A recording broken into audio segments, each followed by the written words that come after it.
It's Joe from Memphis Fly, and I'm here with Dan Azeez, light heavyweight. What's going on, bro? How are you, man? I'm good, man. No, appreciate you for coming, bruv. Yeah. Appreciate your time and exposure. Cheers, man. I'm good. Thank you for the opportunity, man. No, cool. First things first, how are you? How was camp today? Any training? Yeah, no, it was all right. You know, same grind, different day. I ain't really just ticking over at the moment. Still got a good couple weeks till fight night, so probably next week we'll intensify things and whatnot. But yeah, it's just same old.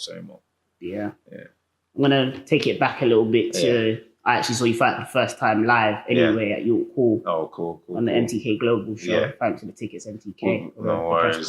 Yeah. Was that what the last one that I just fought? Yeah, okay, the last one at York Hall. Yeah, so that was the first I saw it live anyway. Oh, okay, sweet. But yeah. Sort of, how do you reflect on that performance? Yeah, it was decent. It was all right. I didn't really get into second gear, to be fair. Just as I was starting to like gear up, that's when, you know, obviously the ref stopped it. So yeah, it was all good. I guess you don't get paid overtime, but yeah, it was decent. It was all right. Yeah. How would you rate that performance out of 10? I don't know, man. I'm my hardest critic, so I don't know. Probably like 6, 7. I don't know. Yeah. Nothing. There's nothing really too special about it, to be fair. But yeah, obviously, I'm happy the crowd was entertained. But obviously, I wanted to entertain them a bit more. But as you can see, I had quite a lot of support there, so I wanted to give them some more rounds, you know. But yeah, it is what it is. It got stopped, and move on. Definitely, you had like basically the crowd was Dan Azeez. It was Dan Azeez. Like, got there, I sat down, and there was Dan Azeez flyers everywhere. No, it's good because when I first started, like I remember, I probably just had my mates there, and then as my career's progressed, like I'm getting more and more people I don't know who have just like watched me, have been following me, starting to come to watch me fight, and like as you witnessed, like you know, there's a big crowd there for me. And yeah, I just hope it just keeps on getting better and better and more people like follow the journey and support. Yeah, man, that's good. Obviously, do you feel like in that performance there was something you needed to work on? I know you said you didn't get out of second gear, but yeah. Not really. Not really. Just obviously it was my first 8-rounder, so mentally I was thinking obviously I'm to do more rounds, but that's if it even went to 8 rounds. But yeah, nothing really specific, just working on the same things. And I think in most of my fights, the thing that frustrates me, I believe I don't get to show what I've been working on, but you know, it's constant progression. You're constantly learning, and I can't wait until I actually do. Hopefully this is my next fight, like I get to actually show what I'm really about and, you know, the things that I've been working on and everything like that. So yeah. Yeah, that takes you on nicely to your next fight. Yeah. Charlie Duffield. Yeah. On the Dillian White undercard. Yeah. First things first, tell us how that process came about. I think I was mandatory for the Southern area, and then obviously the holder at the time, Andre Sterling, he vacated it because he's fighting for a British type final eliminator. So obviously it was vacant, and I was number 1. So MTK were trying to find an opponent, and it seemed like Charlie was the only one that was willing to fight me for it. And yeah, obviously he trained with Mark Tibbs, who trains Dillian as well, so it only makes sense to, you know, fight on the Matchroom card. And yeah, it's just such a big opportunity. Not many people get to fight for Southern area on such a big show. So yeah, he took it, I took it, you know, we're both at the same gym. We're actually cool as well, but, you know, it's an opportunity we both couldn't, turn down, so yeah. So have you sparred each other? Or? No, never. We've never sparred for one reason or the other. If we're meant to spar, like either I don't come in or he don't come in or something, like it's just fate has made us never ever actually share the ring together. And finally, like, it's mad, like out of the blue now, the first time we are gonna like share the ring is gonna be on a southern area for the southern area. Yeah. And do you feel like you could exploit any of his weaknesses? I mean, I'm sure you've seen him fight. I've watched him. I've watched him a few times. Like he's boxed on maybe two of my cards as well, same cards as me with MTK. I watched him box my last opponent as well. I think it was at the Copper Box. But the thing is, I don't really like pay too much mind on how someone else boxes another person, or a boxer boxes another person, because when we get in the ring, he might box me totally different. You know what I mean? So, yeah. And that's a domestic rival. Yeah. Domestically, the light heavyweight scene right now. Popping. Yeah, no, it is. There's loads of us, man, especially in South, bro. Yeah, there's better of us, like doing our thing still. Like you got Josh, you got Craig, you got Andre, you got me, you got Dwayne Sinclair. There's just better of us, like heavy still, and we're all putting in work, man. I think that's good though, because you cross paths. Yeah.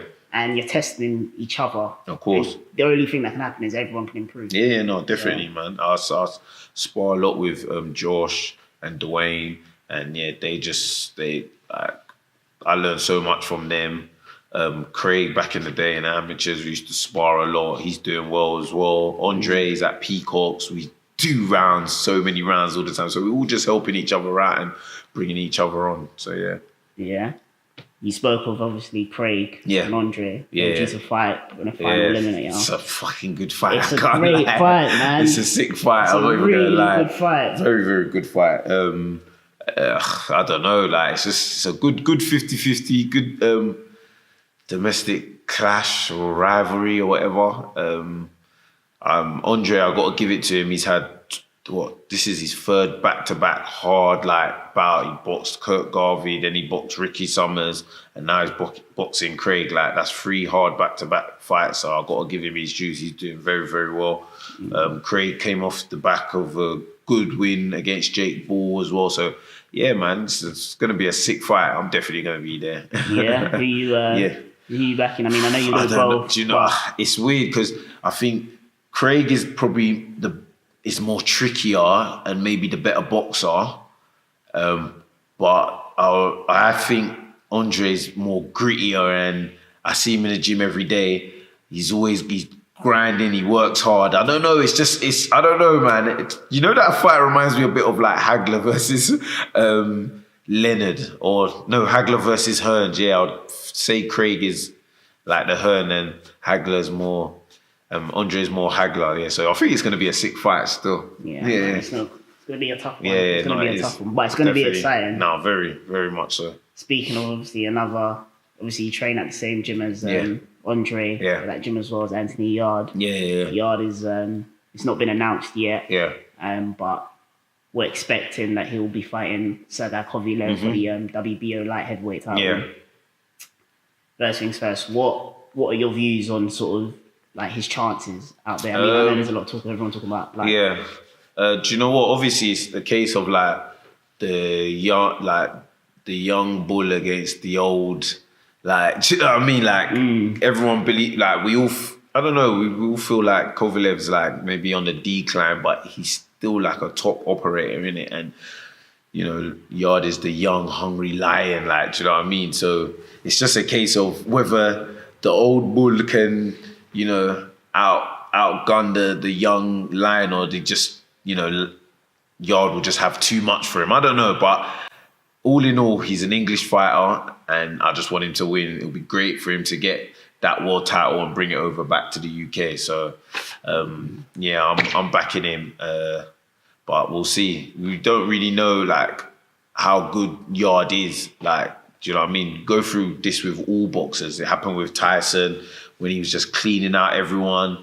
They were like, oh, but who's he for? Happened with Roy Jones. He was just wiping everyone out. Then it comes to that point where you get that crossroad fight, that defining fight. And I think this is it for him. So we'll definitely know what he's about in this fight. But good luck to him and Tunde. Both very, very cool guys. I see them every day. Got a lot of love and respect for them. So yeah, hopefully he does the job.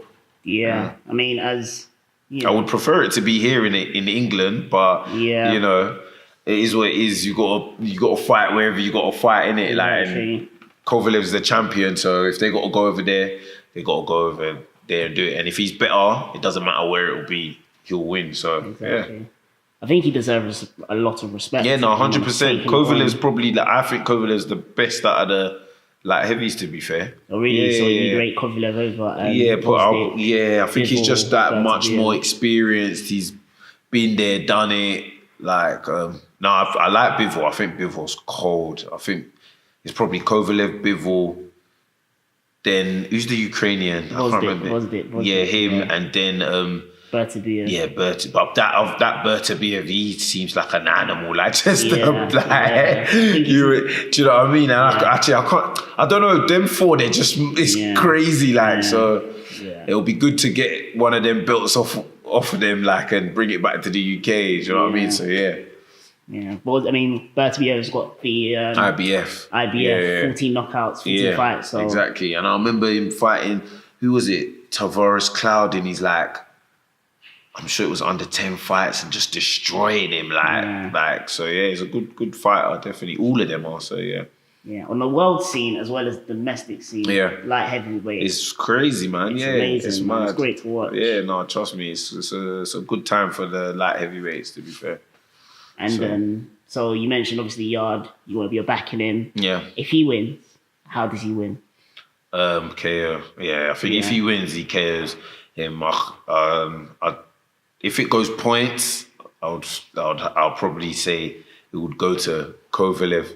Even if it was tie or Yarde like did outbox him or whatnot, I still think they'll probably just give it to Kovalev. But KO. You know, it says the proof is in the pudding. How many fights has he had? I swear all of them have been KOs. I think all but one. One, yeah. I would have to go for KO. It would have to be Yarde. Yeah. So I know this is not your weight class, but obviously I want to talk about Canelo Jacobs. Yeah. Oh, that fight was too sick. Yeah. That fight was hard, man. That made me just love Canelo even more. I'm not even gonna lie. Yeah. His head movement was just too sick. He's punch variety, combinations. He can take the front foot. The way he takes the front foot against the bigger guys, like, because Jacob came in like in a different weight class, like he's the bigger guy, but he's still able to like push him back. And yeah, Canelo's a sick fighter still. And I rate Jacobs. Don't get it twisted. I rate him, but Canelo just showed levels, man. Yeah, so, definitely. What did you think about it? Do you know what?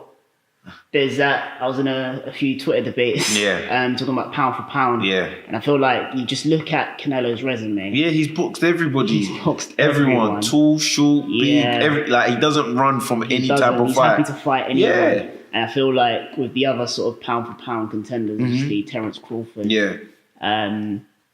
Lomachenko.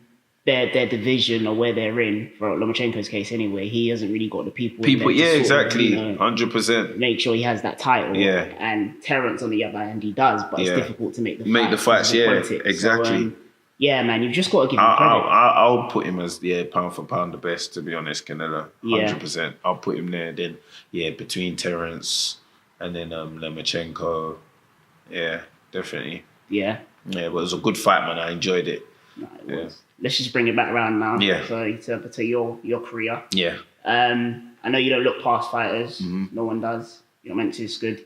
But if everything goes as planned for you, what's sort of the next step after Charlie? You're gonna have to ask me that after the fight. But like you said, man, I don't look past anybody, and my focus is fully on July 20th, Charlie Duffield, Southern Area title. I can't look past him. He's a big puncher.